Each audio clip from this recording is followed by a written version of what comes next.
찬송가 386장이죠. 386장 4절 합니다. 험한 풍파 지나도록 순풍으로 도사 평화로운 피난처에 길이 살게 하소서. 만세반석 열린 곳에 내가 편히 쉬리니 나의 반석 구주 예수 나를 숨겨주소서. 아멘. 전능하사 천지를 만드신 하나님 아버지를 내가 믿사오며 그 외아들 우리 주 예수 그리스도를 믿사오니 이는 성령으로 잉태하사 동정녀 마리아에게 나시고 본디오 빌라도에게 고난을 받으사 십자가에 못 박혀 죽으시고 장사한 지 사흘 만에 죽은 자 가운데서 다시 살아나시며 하늘에 오르사 전능하신 하나님 우편에 앉아 계시다가 저리로서 산자와 죽은 자를 심판하러 오시리라. 성령을 믿사오며 거룩한 공회와 성도가 서로 교통하는 것과 죄를 사하여 주시는 것과 몸이 다시 사는 것과 영원히 사는 것을 믿사옵나이다. 아멘. 우리 찬송가 263장 하겠습니다. 263장을 부르시고 우리 한번 다 같이 성미기도 제목을 따라 함께 합심해서 기도하겠어요. 263장입니다.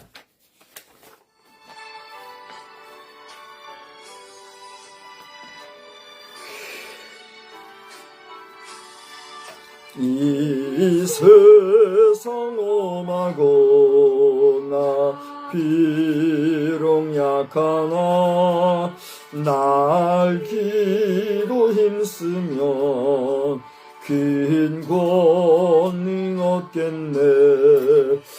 주의 은혜로 대속하여서 피와 같이 붉은 죄 눈같이 희겠네. 주님의 권능은 한없이 크오니 돌같은 내 마음 건너겨 주소서. 주의 은혜로 대속하여서 피와 같이 붉은 죄 눈같이 희겠네. 내 마음이 약하여 늘 남아지오니 주 예수 인주사 굳세게 하소서. 주의 인혜로 대속하여서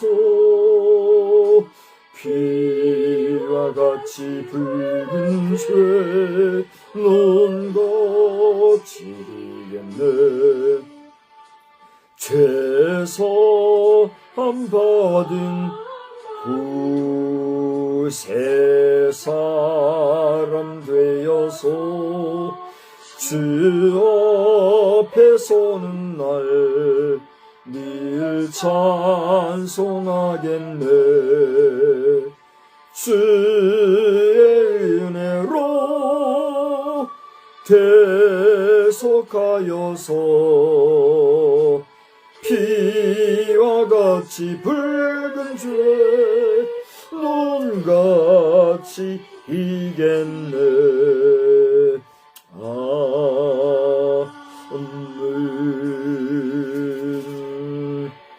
현재 대통령께서 많은 위기 가운데 있습니다. 이제 최종적으로 업무에 복귀하는 그 시간까지는 우리가 샴페인을 터뜨릴 수가 없으므로 기도하시기 바라고, 또 우리 모든 악한 악당 같은 일부 정치인들도 늦게라도 정행할 수 있기를 우리가 함께 기도합시다. 대통령의 이 탄핵 기각 선고가 지연이 됐는데요. 정상적으로 이루어져서 국정이 속히 안정되기를 기도하고, 또 우리 여야 정치인들이 근신하여서 국정에 잘 이바지할 수 있기를 위해서 기도합시다. 우리 TVTM과 집행사역을 위해서 기도하시고, 정영목 사모님 위해서 기도합시다. 또 교회의 여러 거룩한 직분자들의 온전한 충성을 위해서 우리가 기도하시고, 또 부족하지만 저를 위하여서도 우리 다같이 한번 합심해서 기도합시다. 거룩하시고 자비로우신 하나님, 이 시간에 다시 한번 주님 앞에 성령 기도의 제목을 놓고 기도합니다.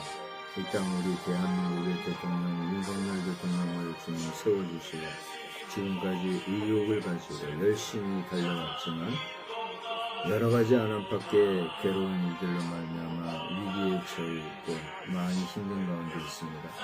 그러나 이 모든 위기가 전부가 위복이 되어서 온전히 같은 바 소임을 잘 감당하게 해주시고, 정말 악당같이 간신 노릇을 하면서 역성 혁명자들과 같은 모습으로 나라를 어지럽게 하는 악한 정치인들, 하나님 바른 길 갈 수 있도록, 바로 행할 수 있도록 저들에게도 성령으로 굳게 붙잡아 주시옵소서. 대통령의 탄핵 기각 선고가 또 이렇게 늦어졌습니다.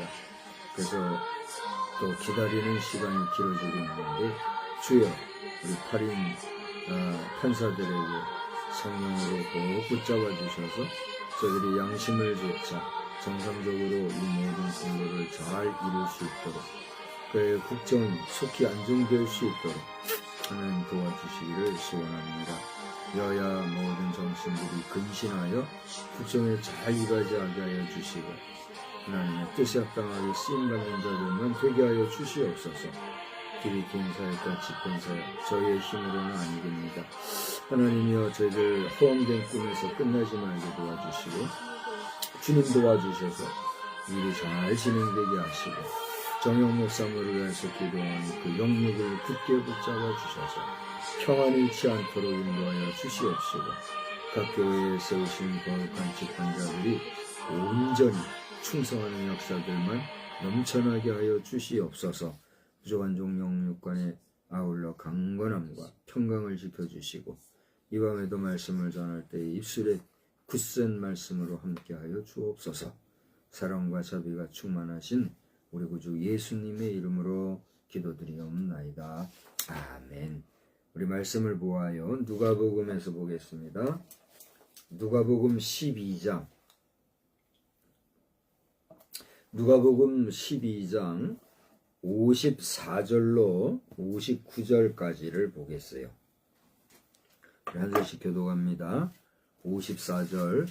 또 무리에게 이르시되 너희가 구름이 서쪽에서 이는 것을 보면 곧 말하기를 소나기가 오리라 하나니 과연 그러하고 남풍이 부는 것을 보면 말하기를 심히 더우리라 하나니 과연 그러하니라. 외식하는 자여 너희가 천지의 기상은 분간할 줄 알면서 어찌 이 시대는 분간하지 못하느냐. 또 어찌하여 옳은 것을 스스로 판단하지 아니하느냐. 네가 너를 고발하는 자와 함께 법관에게 갈 때에 길에서 화해하기를 힘쓰라. 그가 너를 재판장에게 끌어가고 재판장이 너를 옥졸에게 넘겨주어 옥졸이 옥에 가둘까 염려하라. 내게 이르노니 한 푼이라도 남김이 없이 갚지 아니하고서는 결코 거기서 나오지 못하리라 하시니라. 아멘. 시대 분간. 우리 한번 따라서 합시다. 시대 분간.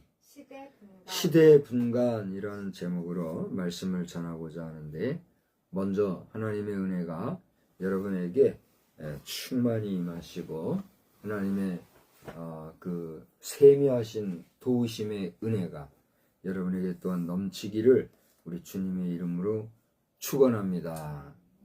오늘 말씀은 예수님께서 이제 제자들로 하여금 그들이 깨어 근신하고 기도하고 각성하는 삶을 살기를 바라는 그런 훈계, 교훈의 말씀으로 구성되어 있는 것을 우리가 보게 돼요.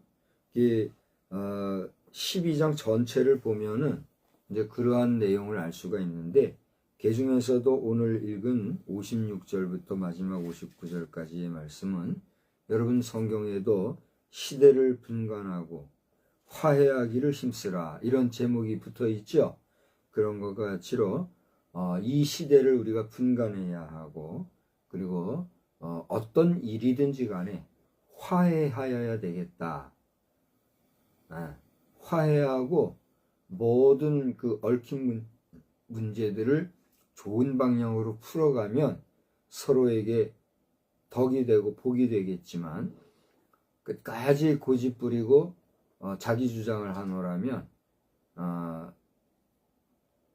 옳고 그른 것, 시비는 분명히 가릴 수 있잖아요. 옳은 것이 아니면 뭐예요? 그른 거예요. 그른 것이 아니면 뭐예요? 옳은 거예요. 그렇기 때문에 시비를 판단했을 때 법은 누구의 편이에요? 정의의 편, 바른 것, 옳은 것의 편이잖아요. 그렇다고 하면은 그른 것, 아닌 것, 잘못된 것은 법에 뭘 받아요? 심판을 받게 되어 있는 것이 고래로 또 앞으로도 변함없는 진리가 될 것이에요. 법이라 하는 것은 바로 시비를 조차 옳은 것은 뭐예요? 상 주고, 그른 거, 잘못된 건 뭐예요? 벌 주는 그러한 잣대로 세워진 것이 법이잖아요.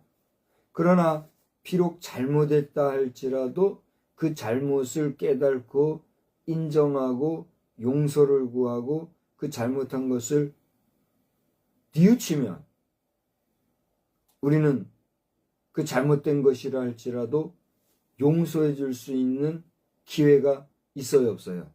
있다는 말이에요. 그런 까닭에서 오늘 우리 국가적으로는 정치계가 되었든 경제계에서는 경제사범이 되었든 또 사회, 문화 할 것 없이 우리 모든 국가와 사회 안에 벌어지고 있는 시비 간의 잘못된 현상들, 잘못된 사람들은 그 잘못된 일을 어떻게 해야 될까요? 회개하고 용서를 구하고 새 사람이 되려고 하는 각오와 또 그런 결단과 헌신이 있어야 될 줄로 믿습니다. 지금 우리나라에 뭐 여러 가지 많은 소요거리가 있습니다만은 뭐니 해도 가장 지금 힘들고 어려운 거는 정치 분야 같아요. 이 정치적인 일로 인해서 정말 얼마나 많은 국가적인 에너지가 지금 허비가 되고 있습니까? 여기에 더해서 최근에 화재가 자연 발생 화재냐 아니면 악의를 가진 악한 자들의 의도적인 방화냐 하는 이 일로 말미암아 또 하나의 사회적인 문제가 되고 있어요. 그래요, 안 그래요? 이런 모습을 보면서 어쨌든지 간에 하나님께서 자연을 통해서 어떤 뜻과 의도가 계셔서 내린 불이 아니라고 할진데 인간이 인위적으로 이 모든 일을 벌인 것이라고 하면 철두철미하게 이것을 파악해가지고 행위자는 물론 그 행위자를 사주한 뒷배경의 근본도 아주 그냥 요절을 내는 것이 우리 결의와 우리 민족과 우리 나라를 위해서 필요하겠다 이런 생각을 하게 돼요. 그러므로 악당 짓을 하고 악한 짓을 하고 행악을 일삼는 자들은 반드시 기회가 있을 때에 회개하고 회개하는 건 이제 자수가 되겠죠. 자수하여 광명을 찾는 그런 인간다운 인간들이 되어야지 정말 자연을 파괴하고 인생을 피폐케 하고 그 인간들의 삶을 도륙질하는 이런 행악은 용서할 수도 없고 용서해서도 안 될 것 같아요. 어떻게 생각하세요? 지금 미국의 캘리포니아주의 화재도 그렇고 우리나라의 최근의 화재도 그렇고 이 화재가 그 근본 원인이 무엇인가 참 많은 생각을 하게 돼요. 저는 자연 화재 한 가지와 또 좀 안 된 얘기지만 북괴에 의한 그런 어떤 의도적인 방화 이 두 가지에 더해서 또 한 가지를 생각하게 돼요. 그것은 어떻게 보면은 너무 나간 것은 아닌가 모르겠지만 세상의 흐름이 너무나도 그렇게 가는 게 있고 어떻게 보면 영화적이고 소설적인 생각이 들어서 그런지는 모르지만 혹여라도 이번에 우리 여의도에 뭐 100몇십 개 정도의 크기가 지금 불이 났다 그래요. 여의도의 크기가 상당히 크잖아요. 그게 100개, 100몇십 개면 어떻게 돼요? 엄청나지 않습니까? 그런 지역을 그렇게 파괴하고 불을 냈다고 하는 건 뭐야? 그 지역을 어쨌거나 도로 뭐 나무 심어가지고 그 산을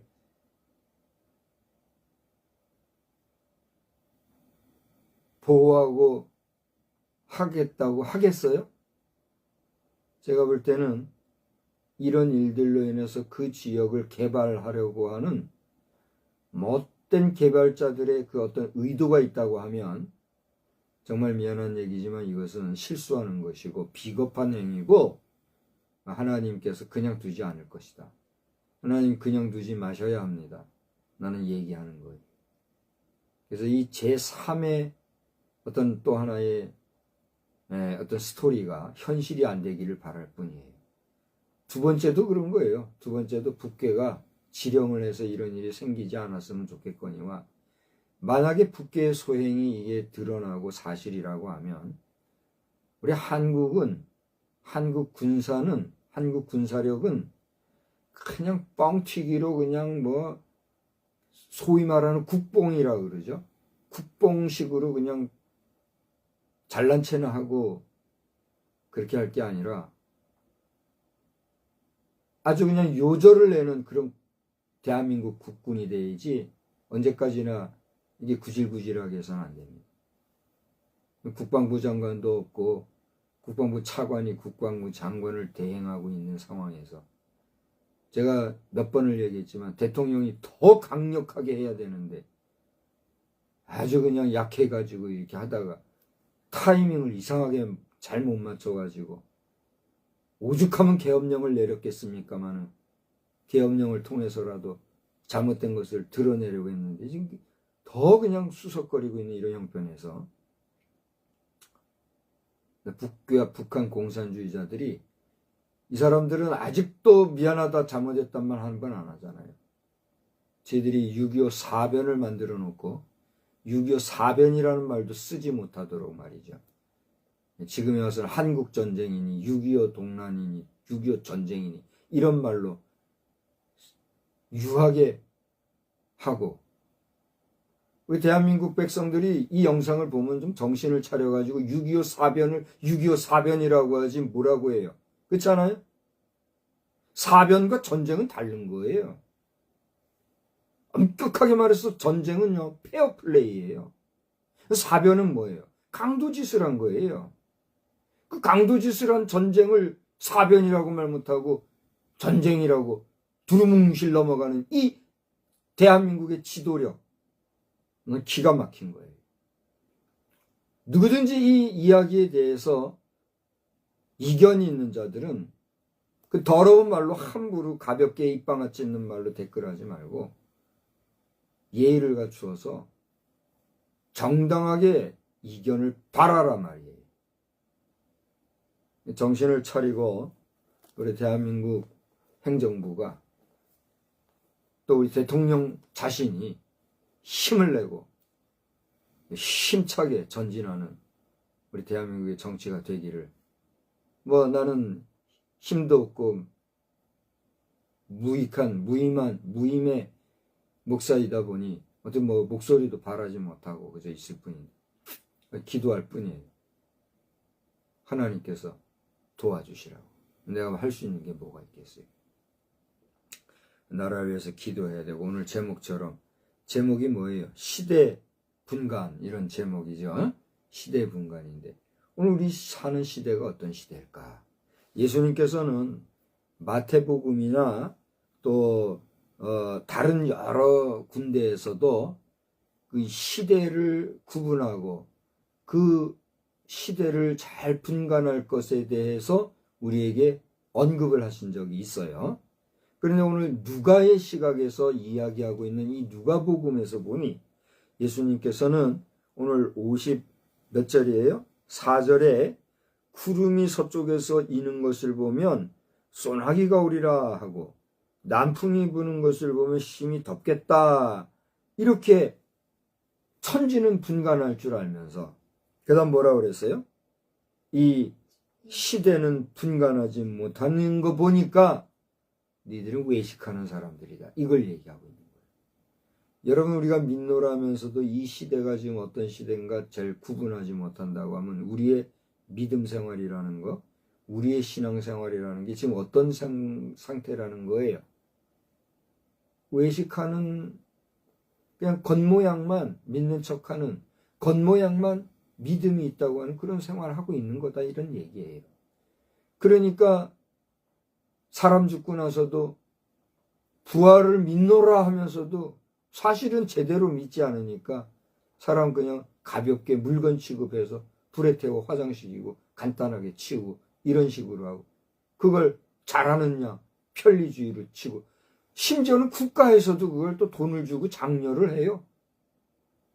다시 한번 말하거니와 대한민국이 앞으로 대통령이 되려는 사람들은 이 나라 이 국민들의 마지막 가는 길까지도 책임져 줄 수 있는 그런 지도 의식과 정치 사상을 가진 자들이 나와야지 집회 속이나 차리려고 하고 대통령 자리에 앉으면 뭐든지 할 수 있었냐 하는 그런 정신머리 가지고 대통령 나오려고 그러면 나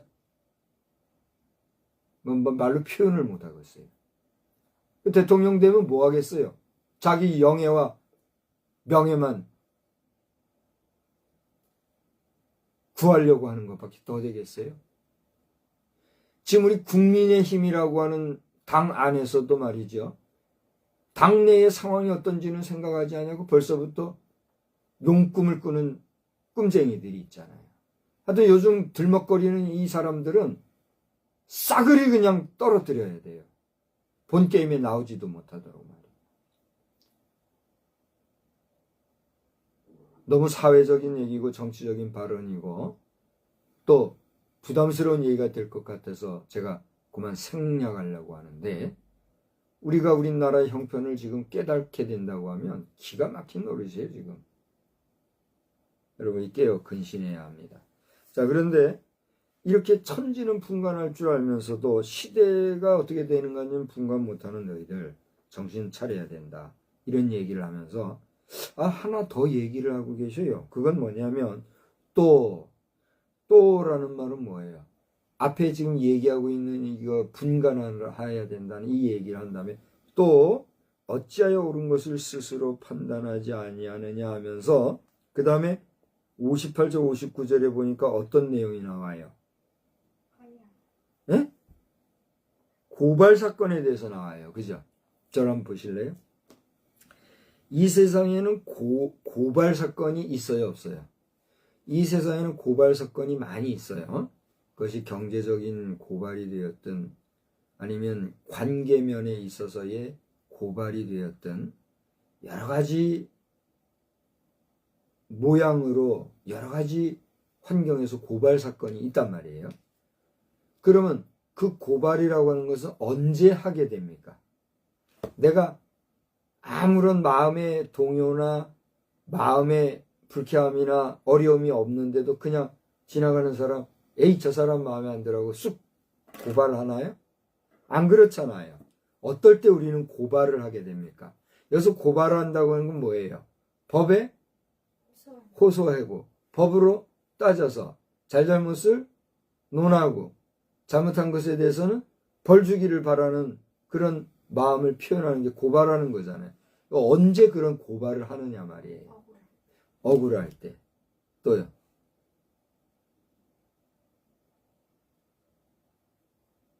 손해당했을 때. 그죠? 근데 저는 오늘 말씀을 준비하는 가운데 이 고발하는 일이 어디서 나올까? 결국은 노함에 따라서 고발함이 나오는구나, 이런 생각을 하게 됐어요. 왜냐하면 오늘 여러분과 함께 보셨으니까 중복해서 읽지는 않겠지만 58절 59절 내용을 보게 되면 이 고발하는 동기가 뭐냐? 그것은 노함에 근거하였다라고 하는 것을 볼 수가 있어요. 사람이 노하게 되면은 다른 사람들을 고발하게 되고, 고발하게 되면 그걸로 인해서 다투게 돼요. 그래요, 안 그래요? 다투다 보면은 그것이 중간에 다투다가도 그냥 둘이 툴툴 털어버리면 그냥 그걸로 끝나는 문제지만, 이것이 끝까지 법정으로 가면 누가 그의 잘잘못을 판단하게 돼요? 재판관이 판단하게 돼요. 근데 참 재밌는 게 있어요. 저를 한번 보세요. 고발한 사람과 고발당한 사람 두 사람은 한 사건의 쌍방 이해관계자예요. 그죠? 그러면 이 두 사람이 잘 풀면 아무것도 아닌 문제인데 이게 안 풀리면 어디로 간다? 재판관에게 가요. 그 재판관은 이 사람들과 상관이 있어요, 없어요? 사실상 이 사람들하고는 상관이 없어요. 아무런 상관이 없는 사람이지만 그 상관이 없는 사람에게 이 사람들의 이해관계와 시비를 가지고 와서 판단하게 해요. 그러면 판관이 판단하는 판단의 기준은 뭘까요? 법이죠. 법이라고 하는 것이 있는데 그 법에는 어떤 내용들이 있어요? 이 사실관계를 기본으로 해서 그 사실에 전제한 옳고 그름을 판단할 수 있는 그 기준, 그 기준에 따라서 이 사람의 잘못을 판단하게 되잖아요.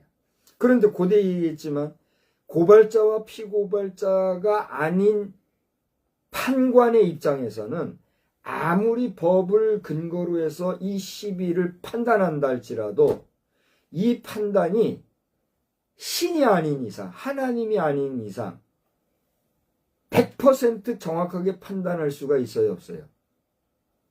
물론 정확하게 판단하고 여러 검사, 변호사 또는 여러 증인들의 이야기를 종합적으로 들어본 후에 객관적으로 판단해서 그것이 시비가 분명히 내려진다면 그건 참 고마운 일이고 잘하는 일이지요. 그러나 심판관의 판관의 그 의지와 상관없이 판관 자신도 잘 하려고 하였지만 그리고 법에 의거해서 공정하게 한다고 했지만 사실관계에 있어서 정확하게 알지 못해서 이 사람들 가운데 거짓을 하거나 술수를 부리거나 작당을 하거나 여러 가지 잘못된 그 요번에 우리 선고하는 이런 모든 진행 과정을 보니까 오염이라는 단어가 있더라고요. 우리가 지금 보면은 그 누구요? 특전사 사령관이라든가 국정원의 차장 이런 사람들이 버버버버 하는 그 말이 거짓이라는 것으로 판관이 판단할 정도가 되었잖아요. 이런 관계를 볼 때에 그 증인들이나 또는 여러 판결 과정에서의 믿을 수 없는 그런 관계가 발생한 것을 오염이 되었다 이런 얘기를 하더라고요. 그러니까 이렇게 오염이 된 일들로 말미암아 잘못 판단할 수도 있는 것이 판관의 뭐예요? 한계잖아요. 그래요, 안 그래요? 자, 이런 것을 놓고 볼 때 예수님은 바라는 게 뭐예요? 너희들이 분노가 나서 고발을 하고 서로 시비를 다루는 것도 좋지만 그러나 두 사람이 될 수 있으면 뭐 하라는 거예요? 화해하라는 거예요. 화목해서 두 사람이 풀 수 있으면 풀어야지. 그걸 판관에게 가지고 가면 그 순간 이 사람들의 시비 문제는 어떻게 할 수밖에 없어요? 칼로 두부 자르듯이 칼로 뭐라도 베듯이 두 관계를 단절할 수밖에 없는 극단의 과정까지 간다 이거예요. 그러니 그렇게 갈라지고 잘라지고 관계가 완전히 깨어지는 관계보다 될 수 있으면 화해하여서 스스로가 문제를 푸는 것이 좋은 거예요, 안 좋은 거예요? 지혜로운 거예요, 지혜롭지 못한 거예요? 지혜로운 거예요. 우리가 교통사고가 나면 쌍방 뭐라 그래요? 합의라는 게 있잖아요. 쌍방 합의를 하면 그냥 100원 들 것이 이걸 법정으로 가면 법정이라는 건 이제 뭐 보험회사를 통해서든지 그 어떤 행정적인 관계로 그 과실 여부를 판단하는 그 절차까지 가면 어떻게 돼요? 100원 들게 몇만 원, 몇십만 원 이렇게 들 수가 있지 않아요. 그래서 지혜로운 사람들은 웬만하면 어지간하면 어떻게 해요? 합의를 하잖아요. 이거 잘하는 것 같아요? 못하는 것 같아요? 잘하는 거예요. 어떻게 생각하세요? 그러니까 이걸 얘기를 하면서 우리에게 삶의 지혜뿐만이 아니라 관계성에 있어서의 깨어지는 관계를 될 수 있으면 방지하고자 하는 그런 교훈의 메시지도 여기 있다 하는 걸 우리가 보게 되는 거죠. 자, 그렇게 오늘 말씀 전체적인 이해를 하면서 그러면 오늘 시대분간이다 라고 하는 제목을 삼았는데 여러분 오늘 우리가 살아가는 시대에 대해서 여러분이 생각나는 대로 한번 정의를 내려보시기 바래요. 오늘 우리가 살아가는 시대는 어떤 시대입니까? 뭐 어떤 거라도 얘기할 수가 있겠지요. 여러분이 생각하는 바를 한번 얘기해봐요. 우리가 지금 살아가는 시대는 어떤 시대예요? 첫째, 할 얘기가 없어요. 그러면 이제 그냥 이게 두리뭉실하지만 한 5가지만 얘기해 보자고요. 쉽게 얘기하면 우리 고등학교 수준으로 정치, 사회, 문화, 경제 이런 게 있잖아요. 그 다음에 우리가 예배를 드리는 중이니까 신앙이라는 문제, 이 5가지 점에서 한번 생각해 보자. 정치적으로 지금 어때요? 혼란합니다. 사회적으로, 경제적으로 피폐할 정도예요. 저는 그냥 주는 거 먹고 사니까 모르겠어요. 그건 좀 심한 말이고, 피폐하다는 말까지 나오니까 그런 것다. 혼란하고 피폐하고. 사회적으로 지금 어떻습니까? 사회적으로 참 요란하지요. 그리고요, 정치, 경제, 사회, 문화적으로는 지금 또 어떻습니까? 여러분 얘기해요. 제가 볼 때는 문화적으로도요, 상당한 타격이 있다고 그래요. 여기서 문화라고 하는 것이 무슨 연예활동이라든가 여러 가지 예술활동, 이 정도만이 문화는 아니잖아요. 근데 여러 가지 면에서 이 문화생활도 정치가 불안하고 경제가 곤란하고 사회적으로 어지러우니까 문화생활이라는 게 제대로 되겠어요? 심지어는 수요일은 한 달에 한 번인가요? 매주 수요일인가요? 수요일은 문화의 날이라 해가지고 이것도 하고 저것도 하고 엄청난 행사들을 어거지로 만들어가지고 문화활동 한다고 이렇게 하고 있잖아요. 우리 나라가 행정하는 일이 이 정도 수준이에요. 문화라는 게 정치행정적으로 거기 비용 만들어가지고 그걸 이렇게 어거지로 해나가는 그게 문화활동인가요? 근데 지금 우리나라 문화는 그러고 있는데 그것마저도 지금 흐지부지 하고 있잖아요. 자, 정치, 경제, 사회, 문화 얘기했습니다. 그럼 신앙적인 면에서 한번 얘기해 봅시다. 오늘날 신앙이라 하면 다른 불신자들의 이야기는 우리 할 거 없어요. 그거는 이야기할 거리도 안 되니까. 그러면 기독교 신앙이라고 하는 이 교회 안의 신앙은 어떻습니까, 지금? 한번 얘기해 봐요. 기독교 신앙, 우리 교회 신앙은 지금 어떤 상태 같아요? 할 얘기가 참 많아요, 여기 지금. 긴 얘기는 아닙니다만, 독일에서 우리 서울신대 출신인데, 동문인데, 독일에 가서 주로 활동을 한 분이 있어요. 근데 이분이 국내에 들어왔는지 어쩐지 지금 국내에 들어와가지고 어떤 대학교에서 또 활동도 하면서 지금 한참 이게 활동하는 분이 있더라고요. 그분의 얘기로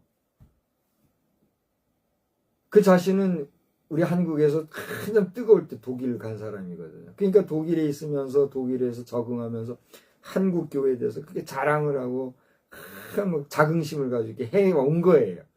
그 자긍심으로 지금까지 뜨거워서 계속 해왔고 그대로 독일 사람들에게 한국 교회를 자랑하기 위해서 와보라! 그래서 독일인을 데리고 온 거예요.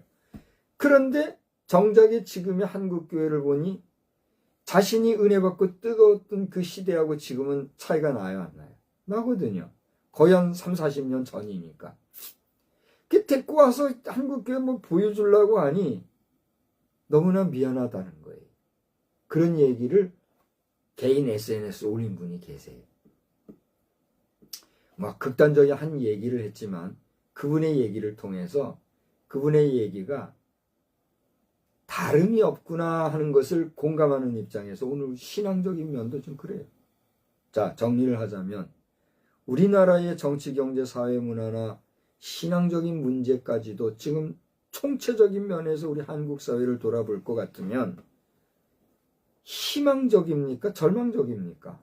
저는 여러분에게 그 어떤 의도를 가지고 이것을 이끌어내려고 하는 목적이 아니라 사실을 사실대로 여러분이 느끼는 바를 들어보고 싶어서 질문을 던지는 거예요.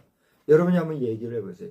즉 우리나라의 상황이 소망 중에 얘기를 한다면 희망적이다 얘기할 수 있겠지요. 많은 현상학적인 면에서 볼 때의 냉철하게 오늘의 시대 상황은 어떻습니까? 희망적입니까? 절망적입니까? 제가 볼 때는 내 자신이 소망 중에 그래도 소망 중에 나아가고 있기 때문에 소망을 가지고 말하지만 현실은 어때요? 매우 절망적이라는 사실을 부정할 수가 없는 것 같아요. 여러분은 어떻게 생각하십니까? 혹여나 여러분 가운데 그건 목사님 생각이고 나는 희망적입니다라고 생각하는 분이 계시다면 그분은 복인이에요. 어떻게 보면. 그분은 그만큼 소망 가운데서 절망적인 현실에서의 희망을 보기 때문에 그런 얘기를 하는 분일 테니까. 그죠? 그럼 저는 어때요? 긍정적인 사람이고 부정적인 사람이라 절망적이다고 얘기합니까? No. 저도 절망 속에 희망을 보고 그 희망을 소망을 가지고 나아가기 때문에 오늘 메시지를 이끌어갈 자리에 여기에 있는 거예요. 그럼에도 불구하고 우리 현실은 어떻다고요? 절망적인 게 사실이자 현실이고 소위 말하는 팩트라고 하는 사실이에요. 어떻게 생각하세요? 이러한 때에 우리에게 그렇다면 우리가 바라보는 이 시대는 어떤 시대인가? 저는 오늘 말씀을 증거하기 위해서 묵상하는 가운데 어거지로 이 시대를 한번 지금 그렇다면 어떤 시대일까를 이 말씀을 이렇게 따라서 한번 생각을 해보게 됐어요. 그건 뭐냐면 첫째, 현대 우리의 시대는요, 노함이 관영한 시대인 것 같아요. 노함이라는 건 뭐예요? 앵그리, 분노, 울화통, 화가 나는 거, 이게 팽배해져 있는 것 같아요. 여러분 어떻게 생각하십니까? 오늘 말씀을 보면 오늘 본문의 말씀은 마태복음에서도 중복되는 게 우리가 보여요. 마태복음 5장 21절을 한번 찾아가 보세요. 저도 찾아볼게요. 마태복음 5장을 가보시면 마태복음 5장 21절에서부터 쭉 읽어보면 특별히 23절, 24절, 25절 같은 경우에 보면 어떤 말씀이 나와요? 오늘 누가복음에 나오는 것처럼 너를 고발한 자와 함께 길에 있을 때에 급히 사화하라. 그 고발하는 자가 너를 재판관에게 내어주고 재판관이 옥리에게 내어주고 주어 옥에 가둘까 없냐. 이게 지금 말씀이 중복되고 있지요. 네? 그러니까 이 내용을 여기서 찾아보게 되는데 결국 여기 1절에서부터 방금 읽은 말씀을 포함해서 26절까지 전체 내용을 보게 되면 결국은 고발하고 다른 사람과 다투어 법정까지 가게 된 그 원인이 어디에 있다고요? 노함에 있다는 거예요.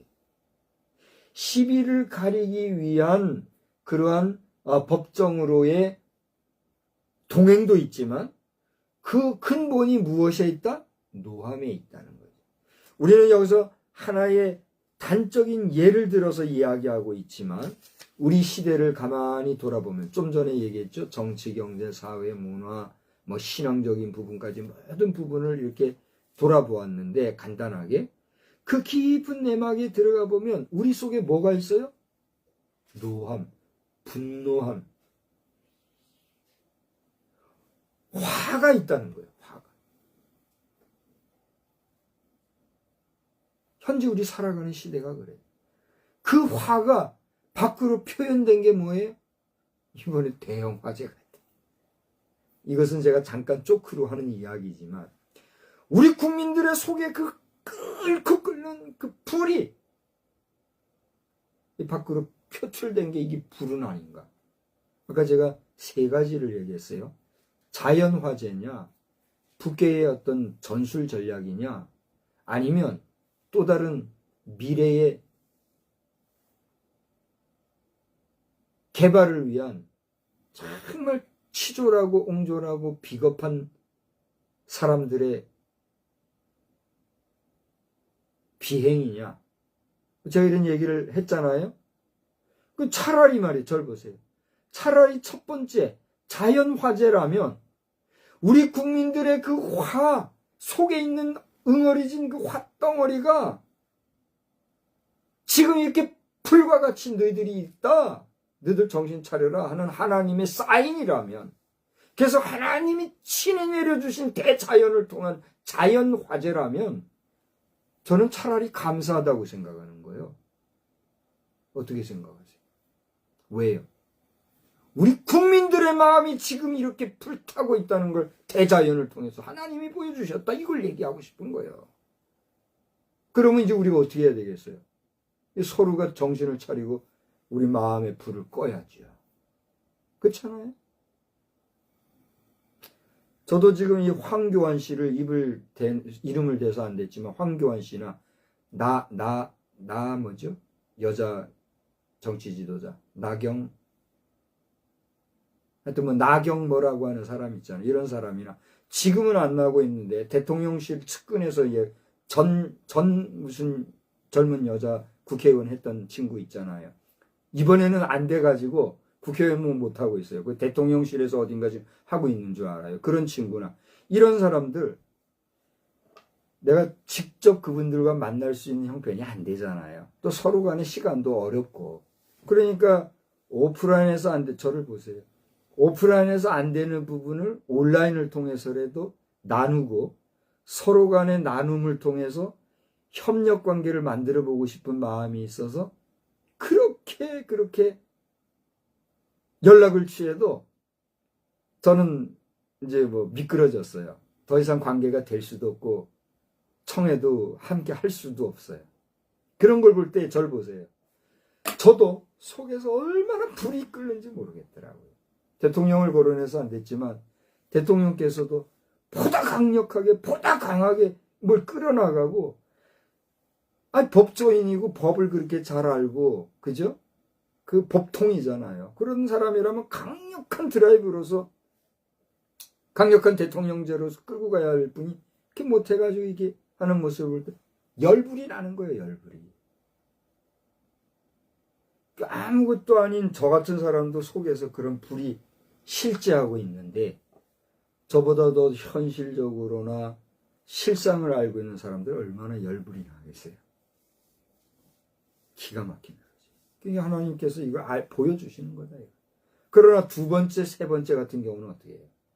이것은 우리 대한민국이 입법부, 사법부, 행정부 할 것 없이 모든 우리 정치 지도자들이 이제라도 정신을 차리고 각성해가지고 그 악의 세력을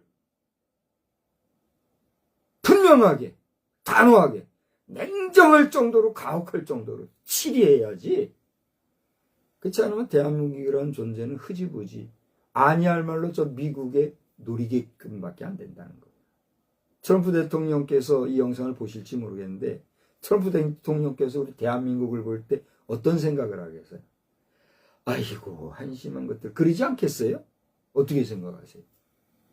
제가 트럼프 대통령의 입장이고 마인드고 위치에 있다고 하면 대한민국이라는 나라 진짜 우스울 것 같아요. 이번에 대통령 취임식 한다고 하는데 이 사람 저 사람 거지떼같이 쭉 가가지고 제대로 한번 보지도 못하고 덜덜덜 추위에 떨고 갔다고 또 자랑스러워 말하고 있잖아요. 그런 사람들을 뭐고 예쁘다고 쳐다보고 하겠어요. 여기서 그 관계자 당사자들이 이 영상을 보시면 기분 나쁘겠지만 기분 나빠도 할 수 없어요.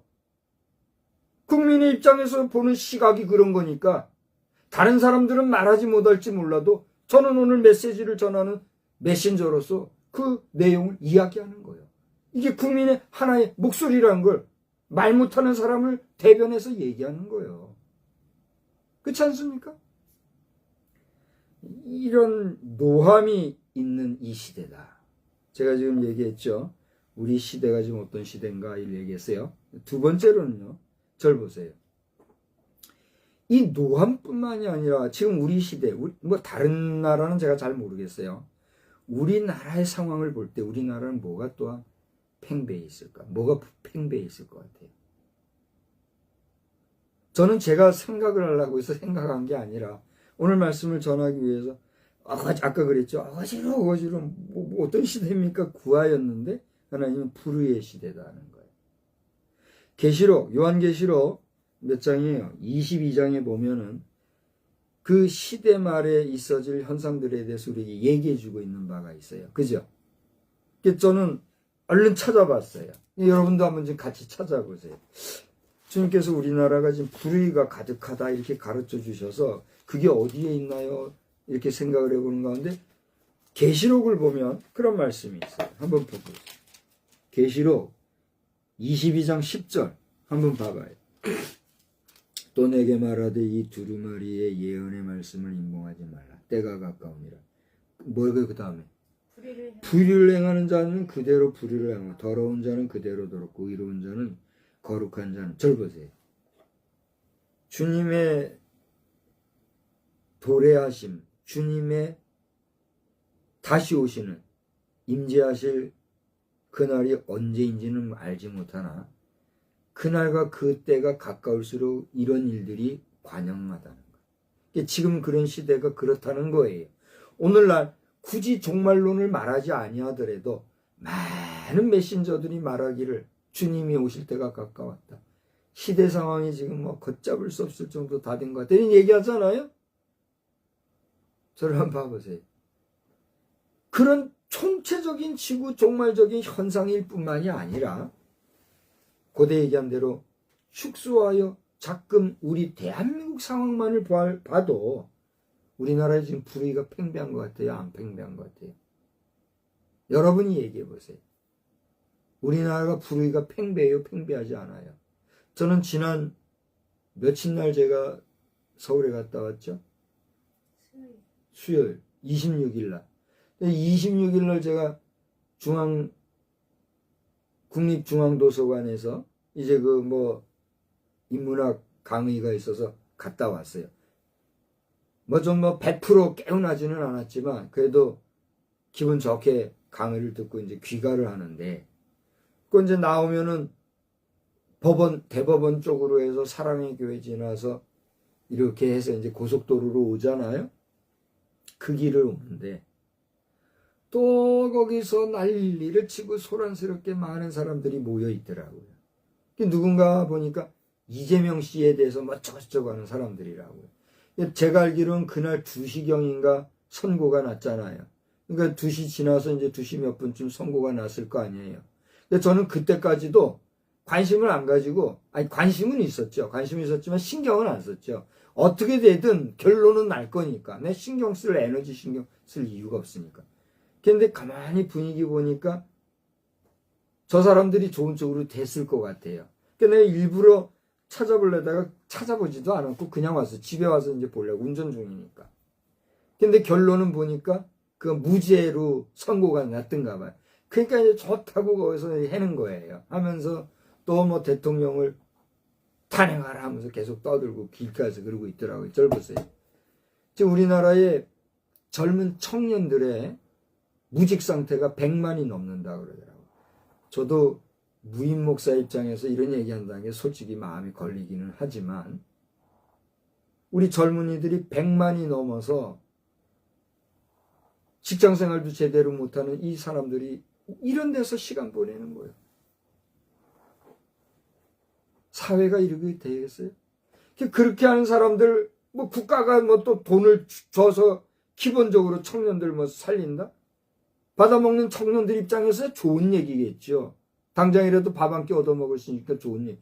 이렇게 살아서 되느냐 말이에요. 이게 국가가, 사회가 장려하고 국가가 행정적으로 할 일이냐 말이에요.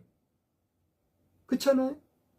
어떻게든지 간에 당당하게 자기 일을 해서 수익을 거둬들이고 이런 식으로 국가가 해야 될 일인데 이 길거리에서 이렇게 허송세월하게 하고 있는 이 현실을 포함해서 요즘에 SNS 보면은요, 사기당한 사람이 있습니까? 사기당한 사람은 어쨌거나 돈 찾아드립니다 하면서 또 사기당한 사람들을 긁어모으는 법조인들이, 법조인인지 아닌지 모르지만 법조인들 이름 대고 이것저것 좀 얘기하는 사람들이 있더라고요.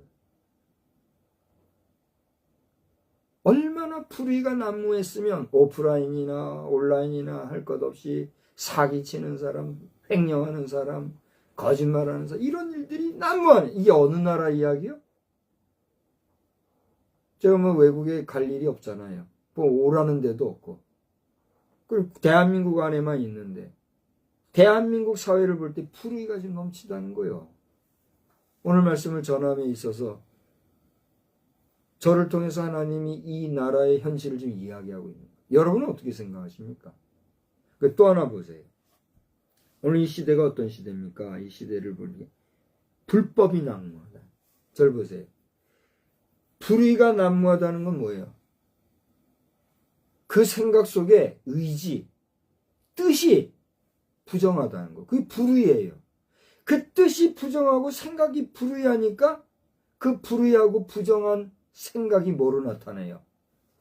법을 어기고 불법 행위를 자행하는 일로 나타난다는 거예요. 이 불법이 성행하니 이 불법이 성함과 더불어서 사람들은 어떻게 돼요? 실망하게 되고 식상하게 되고 낙심하고 절망하고 믿지 못하는 시대가 되고, 그러다 보니 무엇마저도 식어요? 사랑마저 식더라는 거예요. 여기 한번 보세요. 마태복음 24장은 여러분 잘 알다시피 예수님께서 친히 말씀하여 주신 종말에 있을 현상들에 대해서 우리에게 얘기해 주신 거잖아요. 그런 종말의 현상에 대한 이야기로서만이 아니라 할지라도 오늘 우리 대한민국의 상황을 볼라치면 이렇게 불의와 불법이 난무하고 심지어는 무엇마저도 식어요? 사랑마저도 식어서 많은 사람들이 사랑에 울고 웃는 그런 현실들이 우리 사회 곳곳에 지금 나타나고 있잖아요. 한번 보세요. 24장 11절 12절 한번 보세요. 거짓 선지자가 많이 일어나 많은 사람을 미혹하겠으며 불법이 성함으로 많은 사람의 사랑이 식어지리라. 자, 여기 거짓 선지자 얘기는 제가 오늘 안 하려고 그래요. 거짓 선지자까지야 지금 너무 범위가 넓으니까 여기까지는 제가 말하지 아니한다 할지라도 불법이 성할 뿐만이 아니라 사랑이 식어서 우리가 말하는 그 아름다운 지고지순한 사랑, 순수한 사랑, 아름다운 사랑, 덕스럽고 복스러운 그런 정말 인간의 기본적인 휴머니티에 넘치는 러브 스토리, 이게 아니라 이익과 자기의 욕심, 야망을 이루고자 하는 수단과 방법 삼는 오염된 사랑의 이야기들이 넘치는, 저를 한번 보세요. 그런 시대인 것 같아요? 아닌 것 같아요? 제가 거의 일주일 된 것 같아요. 거의 한 일주일 정도는, 오늘도 예배 전에 제가 이런저런 여러 가지를 제가 들었거든요. 근데 나는 이제 어디 직접적으로 그런 체험할 수 없는 일들이지만, 직접 체험을 한 사람의 이야기든지 아니면 지어낸 이야기인지는 모르지만, 우리 사회에서 지금 있을 수 있는 평범한 살아가는 사람들의 이야기들이 이렇게 이제 유튜브에서 얘기되는 얘기들이 있더라고요. 이걸 다양하게 지금 이제 제가 듣고 보고 이렇게 있는데, 상상도 못한 이야기들이 거기 나오더라고요. 이제 말씀을 정리하려고 그래요. 제가 그때 말씀드린 대로 다른 나라의 상황이나 다른 나라의 깊은 이야기는 제가 다 모르는 게 사실이에요. 그건 내가 말할 지금 형편도 안 되니까 그건 차치하고라도 내가 살아가는 우리 대한민국 이 안의 모습을 보니 제가 생각하려고 해서가 아니라, 하나님 이 시대가 어떤 시대입니까? 기도하면서 찾아보았을 때 하나님께서 야, 네 살아가는 시대는 지금 이렇게 노함이 가득하고 불의와 불법이 난무하고 사랑이 식은 시대인 것 같아. 마치 누가 저에게 일러주듯이 그렇게 떠오르는 생각, 떠오르는 감정, 감동을 여러분에게 오늘 하는 거예요. 그런데 가만히 보니까 이 모든 내용들이 성경에 다 있더라 얘기예요. 지금 우리 대한민국이 어디로 가고 있는가?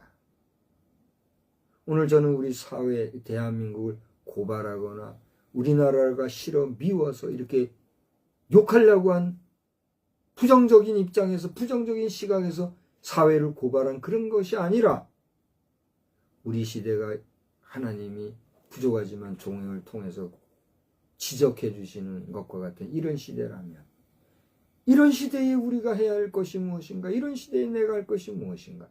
해답이 나와요, 안 나와요? 나오잖아요. 바라기는 오늘 우리가 살아가는 이 시대를 분간하는 가운데, 이 시대에서 딴 사람 얘기할 거 없고 우리 자신이 그리스도의 사람으로서 하나님의 자녀의 백성이라고 하는 거룩한 성도의 입장에서 하나님이 주시는 은혜, 은총 가운데 오늘 우리 교회의 올해 표가 뭐예요? 우리 교회 올해의 표는 주의 은총 안에서잖아요. 그죠? 주의 은총 안에서, 은총이 뭐죠? 갚을 수 없는 하나님의 은혜잖아요. 우리가 주의 은총 안에서 살아가면서 이런 시대 상황 속에 우리가 해야 할 일들을 묵묵히 고대 얘기한 것처럼 누가 뭐래도 내 자신이 묵묵히 하나님 앞에서 성결하게 우리 역할을 잘 감당하노라며, 하나님께서 우리가 예배 시간의 마지막에 그러잖아요. 우리는 뭐요? 세상의 빛입니다. 우리로 인하여 온 세상이 환해집니다. 나 박성수는 세상의 빛입니다. 나 박성수로 인하여 온 세상이 환해집니다. 그렇게 고백하듯이 우리의 삶을 통하여 우리를 통해 주의 빛을 보는 역사가 나타날 줄로 믿습니다. 그러한 삶을 우리 힘차게 살아가는 복된 한 주간 다 되시기를 주님의 이름으로 축복합니다. 고마우신 하나님, 오늘 시대의 분간을 하는데 제 자신이 조목조목 생각해 보지 않았지만 오늘 말씀을 증거하기 위해서 이 시대가 어떤 시대일까 주께 여쭤봤을 때 주님이 일러주시고 깨닫게 해주시는 말씀들을 두서없이 이렇게 살펴보고 증거하였습니다. 오늘 이 말씀은 부족한 입을 통해서 선포되었고 또 이 말씀이 영상으로 남아 불특정 다수에게, 수많은 사람들에게 보이고 또 들리게 될 줄 아는데, 주여 이런 시대 속에 누구누구를 향하여 지적질하고 비난하고 비판할 것이 아니라 우리 자신이, 나 한 사람 한 사람이 이런 시대 속에 있지만 주님의 빛을 발하는 빛의 자녀로서, 주님이 종을 통하여서 또 우리 사랑하는 가족을 통하여서 우리 믿음의 성도를 통하여서 비치시기 원하시는 주의 빛을 마음껏 발할 수 있는 빛의 자녀로 날마다 승리하게 하여 주시옵소서. 우리의 자녀손을 붙잡아 주시고 우리 성도들과 각 교회들을 붙잡아 주시며 특별히 이 시대에서 사명을 감당하는 주의 종들을 붙잡아 주시어서 저들이 깨어 각성하고 근신하여 우리가 목사, 목회자라기보다 종교인, 고등 종교 직업인이 되어버린 이 현실을 한탄하고 부끄러워하고 수치스럽게 여기며 이 불명예를 회복하기 위하여 통회자복하고 다시 새로워지는 역사가 있게 하여 주시옵소서.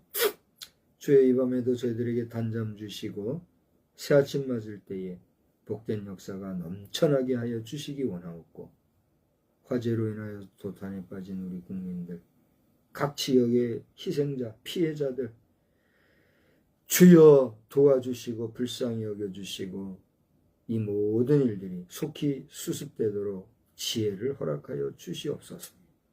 특별히 진화 작업 중에 명을 달리하고 또 여러 가지 상처 입은 우리 소방대원들, 또 여러 관계 공무원들 주님 기억해 주시고 긍휼과 자비를 베풀어 주시사 이 모든 고통과 아픔과 갈등들이 속히 해결되게 하여 주시되 정치계의 곰고 썩은 무리들은 다 도려내 주시고 저들이 회개하고 용서를 구하면 이려니와 그렇지 아니한 자들은 스스로 멸절되거나 하나님께서 하나님의 방법으로 도려내 주셔서 이 나라가 정치적 혼란과 어려움으로 말미암아 더 이상 고통 속에 우왕좌왕하지 아니하도록 주님 꼭 붙잡아 주시옵소서. 한 주간도 영광받아 주시기를 원하옵고 예수님의 이름으로 감사하며 기도드리옵나이다. 아멘. 우리 찬송가는요 266장을 부르겠습니다. 266장